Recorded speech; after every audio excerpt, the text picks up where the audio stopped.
Hello and welcome, everybody. Today we're going to have a discussion about being a Christian. So, if you're interested, stay tuned. Okay, so being a Christian.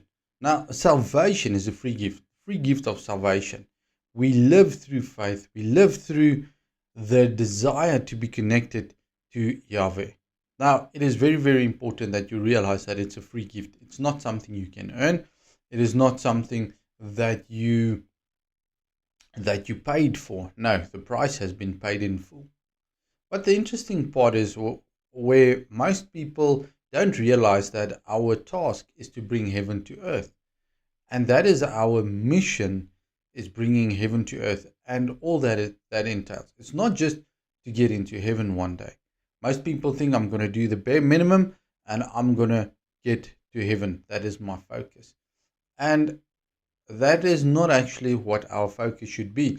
Our focus should be, because we are children of Yahweh, the Most High, the creator of this world, to return and unite this world with the original plans and purposes that Yahweh had for this earth.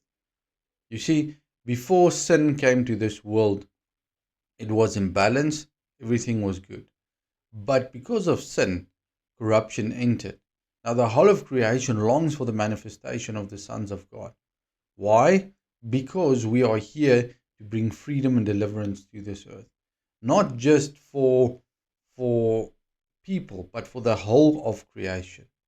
And I want you to see today the picture that we are called to have a selfless life. Because if we're just going to focus on ourselves, it's going to be very, very difficult to bring the kingdom of heaven to this world. Now, bringing the kingdom of heaven to this world means we bring the rule and reign back through the process of free will. Now, you can see in many countries, many places, they say it is a democracy or a democratic system where people decide what needs to happen.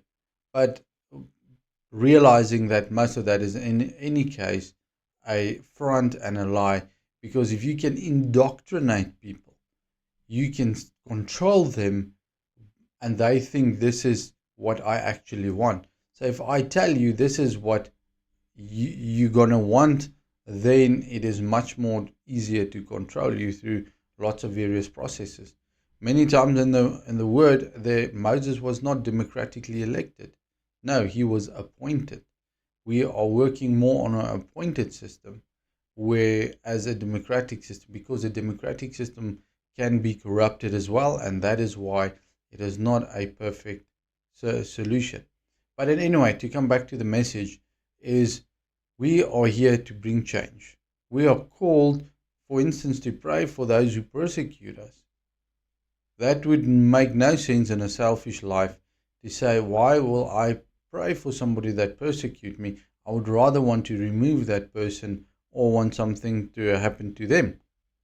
But you see, because we are not part of corruption, we want to change corruption. We want to change what is wrong. We want to change the effects of sin. And how are we going to change that? By bringing life and love to this world. You see, if we go and read 1 Corinthians 13, one of the King James says charity. The other translation says love. You see, love and charity and being kind is about the same thing. They've got the same function and the same purpose. If I want to be kind, I have to give my resources to somebody that does not have resources. If I love somebody, I take care of them and what they actually need. Not just giving them what they want, but also what they need. You see, if you give people that want to persecute you what they want, it's not going to work out. If you pray for them, that their hearts be changed, that their hearts be renewed, that the truth will set them free, because most probably they are indoctrinated as well. What is going to happen then?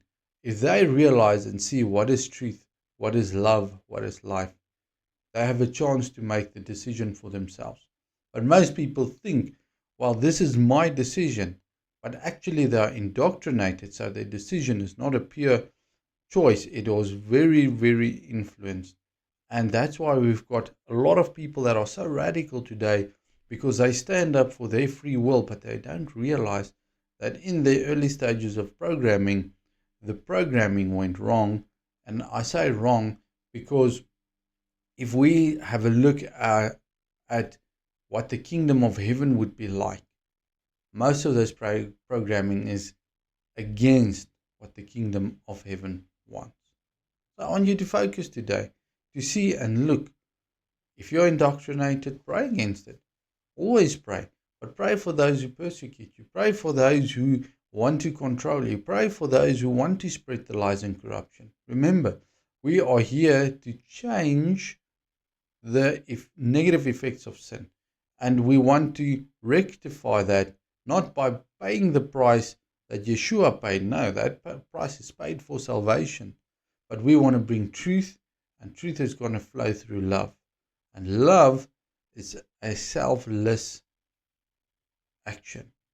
Many people give love because they can receive something in return.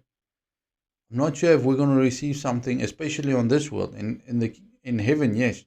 But on this world, I'm not sure if we're going to receive something for our selfless deeds that we are doing. But the focus is not on our reward in this world. Our focus is to bring heaven to earth and to receive our reward when we actually go permanently out. Father, I pray that we'll see where we are indoctrinated, that where there's hatred in our heart and anything working against love, help us to change and renew and transform so that we can bring heaven to earth, that we can change the hate and the effects of sin and corruption by bringing your kingdom, which is a kingdom of love and selflessness. Help us to focus on your desires for this world.